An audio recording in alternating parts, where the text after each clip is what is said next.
Muito bem, terceirão, bem-vindos à nossa segunda aula de criticismo do Immanuel Kant. Na aula passada, quando eu comecei o Kant, eu esqueci de falar para vocês que ele é o filósofo mais difícil e mais complexo de se entender. Portanto, se vocês estão achando chato o Kant, não se preocupem, porque isso é normal. O cara ele era rigoroso, ele era muito certinho, a filosofia dele é complexa, é tensa. Não se preocupem, porque faz parte isso aí. Na aula passada, nós havíamos começado o Immanuel Kant. Comentei com vocês que ele era tão rigoroso que ele caminhava todo dia no mesmo horário, e aí as pessoas de Königsberg, na Alemanha, acertavam o relógio pela caminhada dele. Isso não era lenda, isso é verdade. Tá? O Kant ele nasceu e morreu em Königsberg sem nunca ter saído da cidade alemã onde ele viveu, e o Kant é o grande filósofo representante do iluminismo alemão. Ok? Vamos seguir então aí para a gente compreender, encerrar hoje então esse filósofo que é tão complexo aí para vocês entenderem, para explicar e para entender. Vamos lá então. Então, na aula passada, nós vimos que o Kant questionou os limites da nossa capacidade de conhecer, né? Os empiristas e os racionalistas não faziam isso, né? Segundo ele, Kant, ele havia despertado o sono dogmático graças ao David Hume, então recuperou o ceticismo. O Descartes havia imposto o dogmatismo ao afirmar que era possível termos uma certeza indubitável, e o David Hume levantou a questão de novo do ceticismo, que há uma dúvida no nosso conhecimento. Olha só, que há uma dúvida no nosso conhecimento, ele não é pleno, ok? O Kant também afirmou que a nossa razão já tem estruturas a priori, ou seja, nós já temos em nossa mente algumas coisas que já vêm conosco. Então aí o Kant está defendendo os racionalistas. Lembra lá, né? O Kant uniu, né, a teoria racionalista com a teoria empirista, né, que são as categorias do entendimento. A nossa mente já vem com a questão de tempo, de espaço, de relação, em cima, embaixo, maior, menor. A nossa mente, a nossa razão já tem essas estruturas dentro dela, ok? Então, mas, apesar de ter a estrutura, nós precisamos do conteúdo da matéria para preencher as estruturas da razão. Então, aí o Kant está defendendo a teoria empirista, ok? Nós temos as estruturas, mas não temos o conteúdo. Eu preciso ver uma cadeira que está em cima de uma mesa, percebeu? Perceberam só? A minha mente já sabe o que é em cima e o que é embaixo, mas a cadeira ela está em cima de alguma coisa, ela está ao lado de alguma coisa. Esse ao lado, estar, né, o tempo, o espaço, são aquilo que o Kant chamou de categorias de entendimento. E isso já é a priori, já está em nós, já nasce conosco. Então, como os racionalistas eram empiristas, eram inatistas, defendiam a ideia de que nós já havíamos conhecimento. E o Kant vai dizer, ó, não é o conhecimento, são estruturas que já estão em nós, né? E aí o Kant afirmou que não é possível conhecer a realidade como ela é em si mesma, a coisa em si, que é o númenos. Então, aquilo que está fora de nós, o Kant chamou de coisa em si. Ele vai dizer, ó, não é possível conhecer a realidade como ela é em si mesma, porque é uma separação entre nós e a realidade. Então, nós só conhecemos aquilo que aparece para nós, aquilo que nossos sentidos veem, que eles captam, que é o fenômeno. Tá? Então, númeno é a realidade em si, como a coisa realmente é, e o Kant disse, ó, nunca nos será possível conhecer a realidade em si como ela é. A gente só consegue conhecer aquilo que aparece para nós, que é o fenômeno, ok? Continuando nossa aula ali então. Então Kant afirmou que ele havia feito uma revolução copernicana. Então tá lá, assim como o Copérnico tirou a Terra do centro e colocou o Sol, o Kant fez o mesmo em relação ao conhecimento. Daí o Kant falou, ó, até agora assumimos que todo conhecimento deve estar em conformidade com os objetos, mas nossas tentativas de estabelecer o conhecimento dos objetos terminaram em fracasso. Então aí o Kant está, né, nos colocando o ceticismo. Eu vejo a realidade, vejo um objeto, mas eu não consigo conhecer ele realmente como ele é. Então Kant, assim como Copérnico, sugeriu um novo modo de pensar essa relação entre o sujeito e a realidade. Ele fala, é o nosso conhecimento que é o ponto fixo, e não o objeto. Então, para os racionalistas e empiristas, o objeto estava no centro e o homem ao redor. Então agora ele fala, não, É o homem que está no centro e a realidade se adapta àquilo que nós vemos dela. A realidade é aquilo que nós vemos dela. Então, lá para o Locke, né, a mente era um receptor passivo de tudo que havia de ideias. Ele vai dizer, não, a nossa mente organiza ali as coisas, a nossa mente cria, modela um pouquinho a realidade. Então, presta atenção, isso é a revolução copernicana do Kant.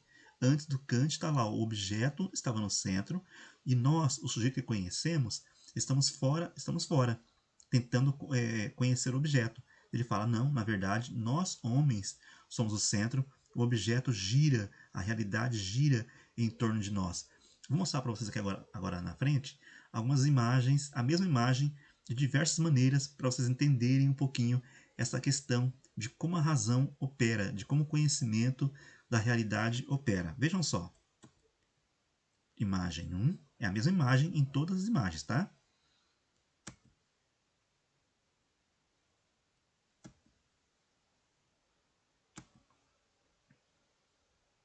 Então imagine que nós agora estamos olhando para a realidade, que é essa paisagem aí. Então esses filtros que eu coloquei na frente ali seriam a nossa razão. Conforme mudou a razão, mudou a maneira como nós vemos a realidade.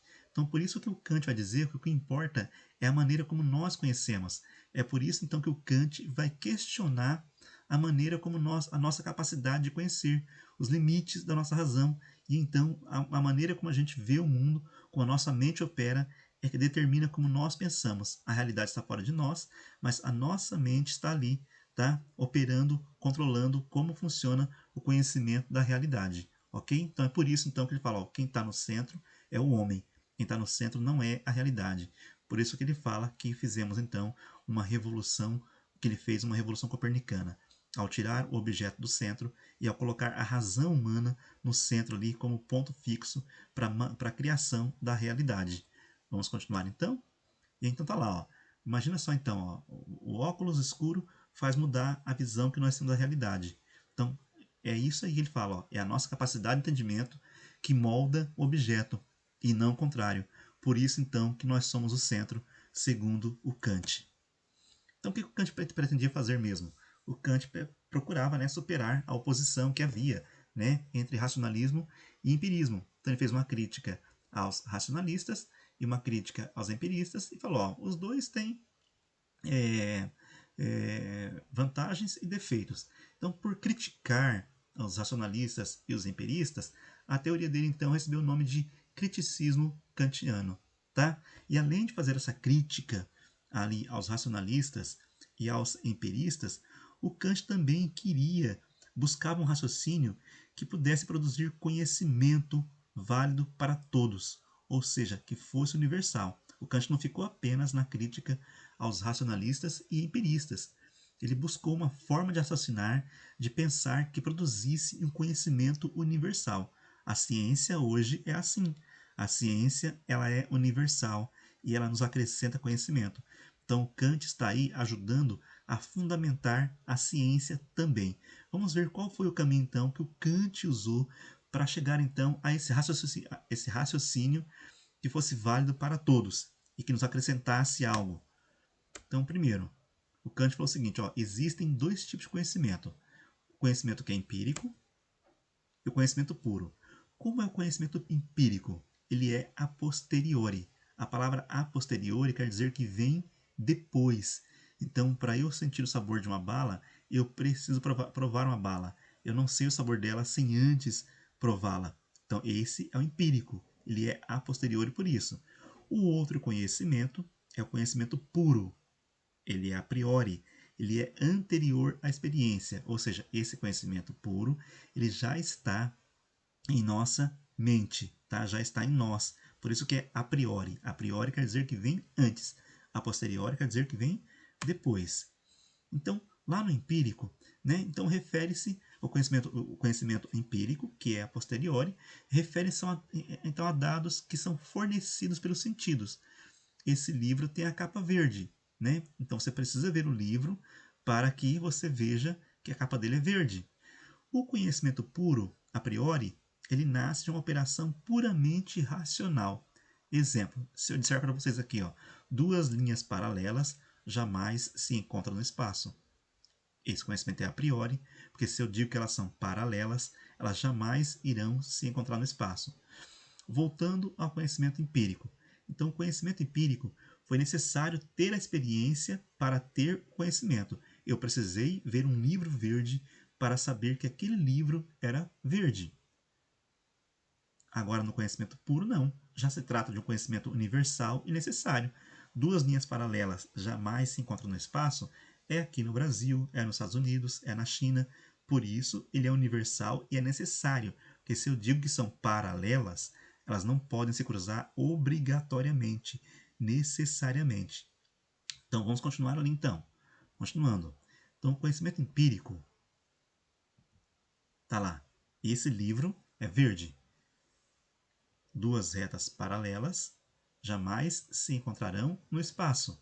Então, o conhecimento empírico ali, ele não conduz a um conhecimento universal e necessário. Por quê? Porque eu só tenho conhecimento deste livro e não de todos os livros, ok? E o conhecimento puro, a priori, nos conduz, né, a juízos universais e necessários. Mas, no entanto, a gente não aprende coisa nova. Porque é claro que se eu digo que reta paralela, né, já está claro que essa reta paralela nunca vai se cruzar, nunca irão se encontrar no espaço. Então, por isso, ainda não aprendemos nada. Né? A gente só repete, é uma coisa que é lógica, que é fácil da gente entender. Nós queremos o conhecimento que produza conhecimentos novos, ok? E que sejam universais. Então, tá lá. Então, definido, segundo passo, definido isso, então, os tipos de conhecimento, né, e como eles funcionam, um é a posteriori e o outro é a priori, o Kant então passou a refletir sobre quais tipos de juízos, afirmações que nós podemos fazer sobre as coisas. Ele falou, ó, um juízo, gente, é uma afirmação, é um julgamento, tá? Então, ele vai falar o seguinte, ó, juízos, eles podem ser analíticos ou sintéticos. No juízo analítico, o predicado já está no sujeito. Exemplo ali: o triângulo tem três lados. Me acrescentou algum conhecimento? Não, não acrescentou nenhum conhecimento. Ou seja, basta eu analisar o sujeito para deduzir o predicado. O predicado já está no sujeito. O triângulo tem três lados. Então, este conhecimento analítico ele é típico da tradição racionalista. Para os racionalistas, o conhecimento já está em nós, já é a priori. Então, um juízo analítico é da tradição racionalista. Os juízos sintéticos é aquele em que o predicado não está contido no sujeito. Se eu afirmo ali, ó, André é engenheiro, André é um homem. Ele poderia ser qualquer coisa, mas eu produzi ele o conhecimento. Ó. André é engenheiro. Então, nesse juízo sintético, é preciso que haja uma síntese entre o predicado e o sujeito. Então, por isso fala sintético, porque é necessário que haja uma síntese. Você soma André e soma ele a engenheiro. Vai dar, então, um sujeito, André engenheiro. Então, nesse juízo aí, acrescenta-se ao sujeito algo novo, que é o predicado. Então, assim, produz-se uma síntese entre eles. Então, agora, esse raciocínio é típico da tradição empirista. Enriqueceu a nossa informação. Eu falei para vocês que o André é engenheiro, ok? Vamos seguir então ali. Então, terceiro, por fim, então, o Kant passou a analisar qual o valor que esses juízos possuem para obter novos conhecimentos, que é o que nós queremos, obter conhecimentos que sejam universais e necessários. É o seguinte, ó, o valor dos juízos, o analítico, só é importante para se chegar à clareza do conceito. O círculo é redondo. Ou seja, está claro o conceito aí. Não conduz a novos conhecimentos, porque o predicado já está no sujeito. E tem os juízos sintéticos. O juízo sintético ele dividiu em dois. Vamos seguir ali agora ali. Olha lá, ó. Quais são os tipos de juízos sintéticos? Juízo sintético a posteriori. Ampliam o conhecimento sobre o sujeito. Esse livro é verde. O livro é o sujeito. Verde é o que eu ampliei a ele. Mas a validade desse conhecimento, o sintético a posteriori, só está condicionada àquele livro ali. Não representa a qualidade de todos os livros. Então não é universal ainda. Queremos que seja universal, necessário e a priori. Então esse livro é verde, mas nem todos os livros são verdes. De novo ali, ó, sintético é que envolve uma síntese. O outro juízo, a outra afirmação, são juízos sintéticos a priori. Então, os juízos sintéticos a priori acrescentam novas informações ao sujeito e ampliam o conhecimento sobre o mesmo. Ele não está limitado pela experiência, não é individual, a uma pessoa, a um lugar. Portanto, esse raciocínio, esse juízo do sintético a priori, ele é universal e necessário. Então, desse modo, Kant vai falar o seguinte, ó, é esse juízo sintético a priori que é importante para a ciência, pois esse juízo sintético a priori, ele então vai produzir novos conhecimentos sobre o sujeito.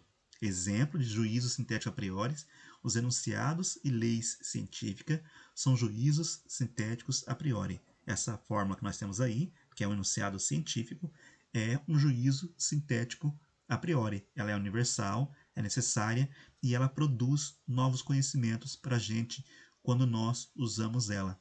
Ok, galera? Então aqui agora nós chegamos ao final do Immanuel Kant. Ele é complexo mesmo, mas vocês precisavam conhecê-lo.